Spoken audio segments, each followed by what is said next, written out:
वाह स्वाहा तत्सवितुर्वरेण्यं भर्गो देवस्य धीमहि धियो यो नः प्रचोदयात्।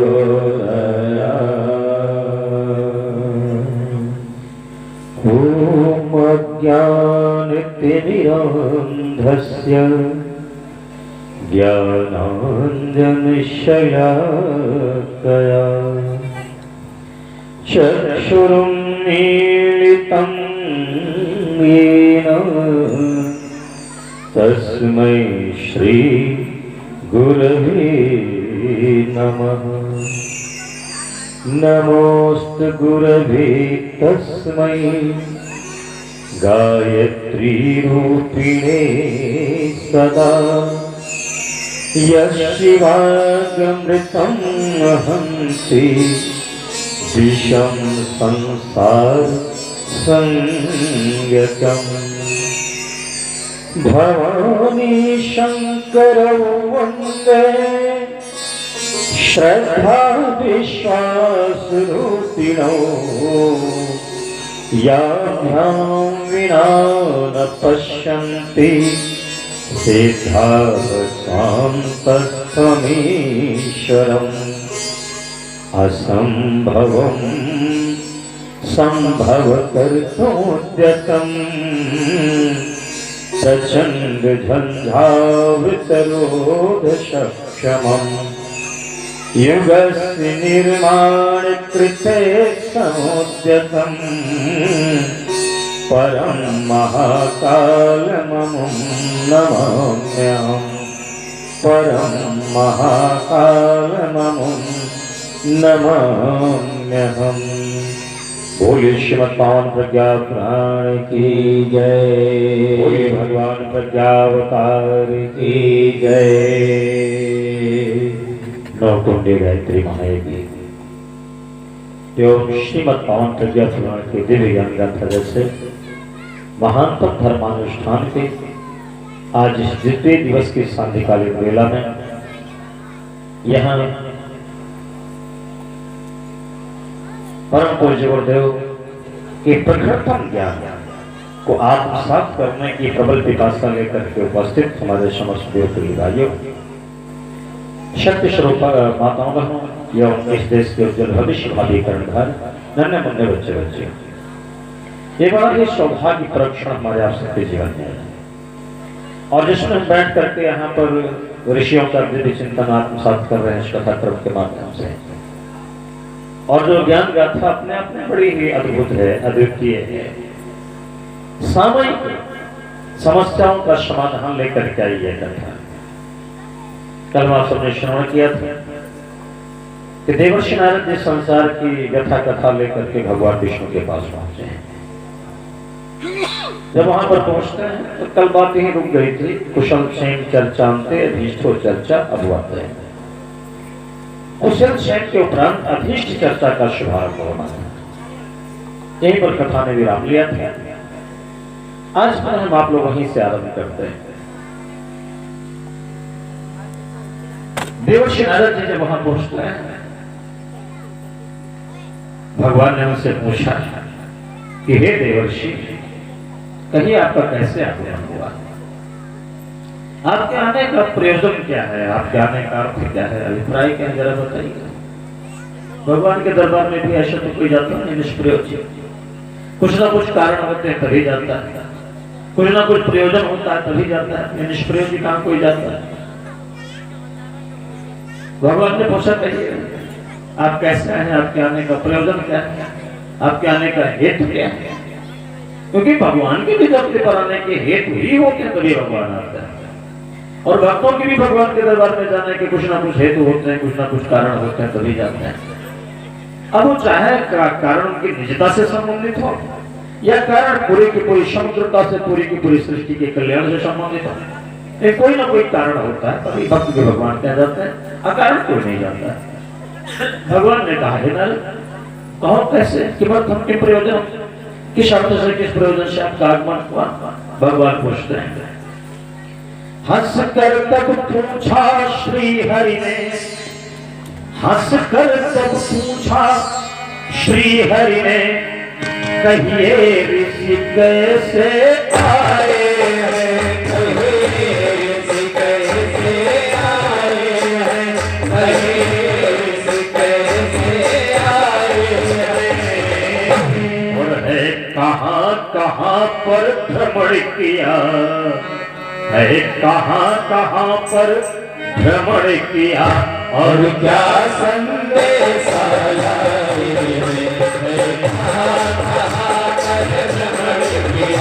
और क्या संदेश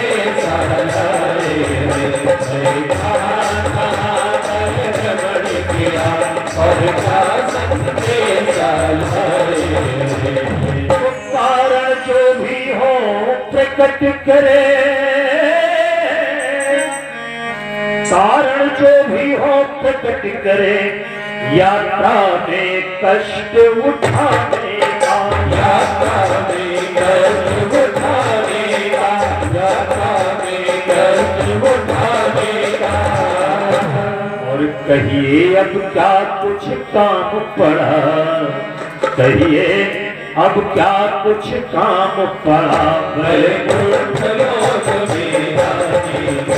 कहिए अब क्या कुछ काम पड़ा,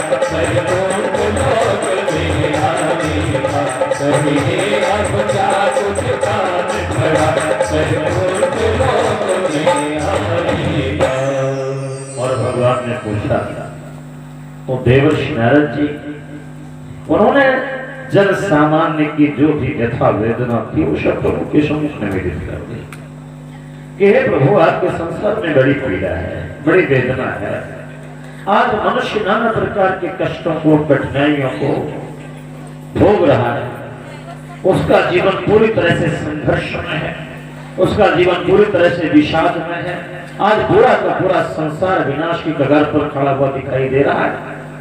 विश्व मानवता त्राही कर रही है, संस्कृति करा रही है, सिसक रही है, बड़ी विषम परिस्थितियां संसार में निरंतर बनती हुई चली जा रही है।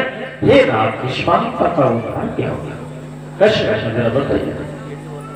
भगवान विष्णु ने कहा है नारद, देखो किसी समस्या के निवारण के पहले उस समस्या का कारण जानना जरूरी होता है। पहले कारण जानो, निवारण बाद में, कारण पहले। और अगर कारण पता नहीं है तो निवारण कैसे करोगे? बिना कारण जाने निवारण कैसे होगा, जरा बताइए। हम जब किसी डॉक्टर के पास जाते हैं तो हमारा इलाज करने से पहले विभिन्न प्रकार की जांचें लिखता है। ये अल्ट्रासाउंड करवाओ, ये ब्लड टेस्ट करवाओ, ये वो टेस्ट करवाओ, सीटी स्कैन करवाओ, ये एमआरआई टेस्ट करो, तो क्या करके जांच लिखता है? क्यों लिखता है? इसलिए लिखता है कि इससे आपके कष्ट का, आपकी वेदना का, आपकी व्यथा का, आपकी बीमारी का कारण पता चल जाएगा। किसका कारण क्या? और जब कारण पता चल जाएगा तो निवारण आसान हो जाएगा। और कारण पता नहीं है, दवा कंटिन्यू कर रहे तो कोई लाभ भी नहीं हुआ। तो जांच इसलिए कराई जाती है कि कारण पता चल जाए, और कारण पता चल जाए तो निवारण आसान हो जाता है। प्राचीन जमाने में, पहले के जमाने में हमारे कुछ वैद्य लोग होते थे, नीम हकीम होते थे, उनको नाड़ी का जबरदस्त ज्ञान हुआ करता था, और वो नाड़ी देख करके कारण का पता लगा लिया करते थे। हमारे यहाँ वैद्य शक्ति पर बैठा करते थे, जो नाड़ी पकड़ लेते थे तो बता देते थे कि तुम्हारी बीमारी का कारण क्या है। एक गुप्ता जी है, उन्होंने बताया हमारा पेट गड़बड़। तो वैद्य जी ने नाड़ी पकड़ी, तो उन्होंने कहा कि तुमने कल जो है कटहल की बलिया खाई थी। तो आपको क्या पता साहब, आपकी नाड़ी बता रही है, नहीं तो मेरे को क्या पता।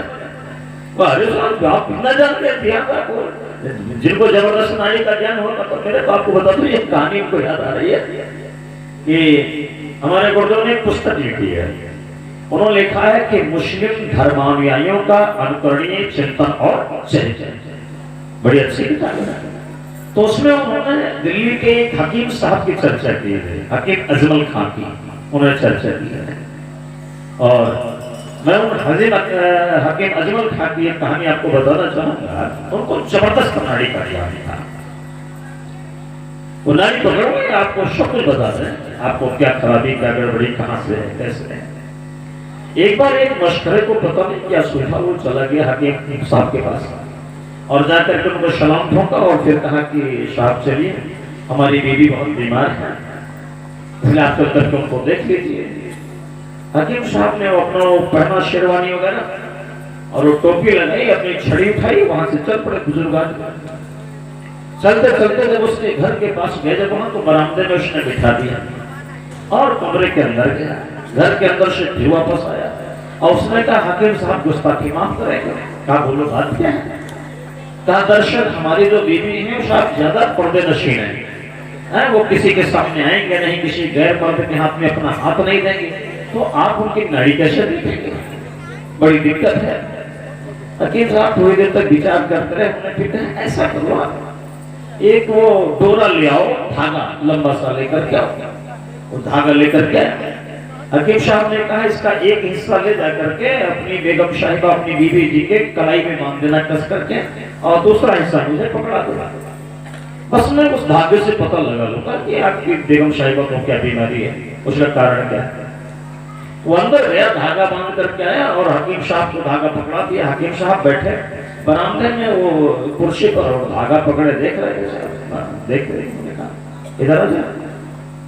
वो आया, उसने कहा क्या बात है हकीम साहब? कहा देखो तुम्हारी बेगम साहिबा को कोई खास बीमारी नहीं है, तुम्हारी बीवी को है? कोई खास बीमारी नहीं है, पर थोड़ा सा नांदा में भूसा खत्म हो गया है, वहाँ दाना चुप गया, उसमें जाकर के थोड़ा सा खली दाना भूसा और डाल दो, लगा दो, उसमें चूनी चोकर लगा दो और बेगम साहिबा तुम्हारी खाने लगेंगी। अब वो बेचारे को काटो तो फोड़ नहीं, क्यों? कारण ये था उसके घर के आंगन में भैंस बंधी थी और वो डोरा जाकर के भैंस की टांग में बांध करके आया था, हकीम साहब को पकड़ा दिया था। तो हकीम साहब ने उस डोरे से पता लगा लिया कि ये डोरा कहाँ बंधा हुआ है, किसी की नाड़ी में बंधा हुआ है कि भैंस की टांग में बंधा हुआ है। मैंने निर्णय कर रहा था कि प्राचीन जमाने में, पहले के जमाने में वैद्यों को नाड़ी का जबरदस्त ज्ञान हुआ करता था, उससे सब पता लगा लेते थे। आज हम मशीनों पर डिपेंड होंगे, हम नाड़ी ज्ञान वो चीज नहीं रह गई है, इसलिए हम मशीनों से जांच करके पता लगाते हैं कि कारण क्या है। अच्छा, कारण पता चल जाए किसी भी तरीके से, चलो कारण पता चल जाए तो निवारण आसान हो जाता है। बिना कारण जाने निवारण बहुत कठिन है। भगवान विष्णु कहते हैं हे नारद, पहले कारण जानो कि मनुष्य की इस दुर्दशा का कारण क्या है। देवर्षि नारद ने हाथ जोड़ा और कहा प्रभु इस संसार के आप ही कारण हैं, आप ही निवारण है। अगर हमको इतना ज्ञान होता, हमारी इतनी सामर्थ्य होती तो आपको दरवाजे पर आते। इसलिए आप ही बताइए कारण क्या है, आप ही कारण बता सकते, आप ही निवारण कर सकते हैं। भगवान विष्णु ने कहा तो सुनो ध्यान से, मनुष्य की दुर्दशा के सिर्फ दो कारण हैं। आज जो मनुष्य विषम परिस्थितियों के दौर से गुजर रहा है, नाना प्रकार के कष्ट क्लेश कठिनाइयों को भोग रहा है और विनाश को प्राप्त होता हुआ चला जा रहा है, इसके पीछे सिर्फ दो कारण है। कौन कौन से? अचिंत्य चिंतना जाता, अचिंत्य चिंतना जाता, अयोग्याचरण तथा फलतः रोग शोकार्थ कलह क्लेश नाशजम। भगवान कहते हैं नारद,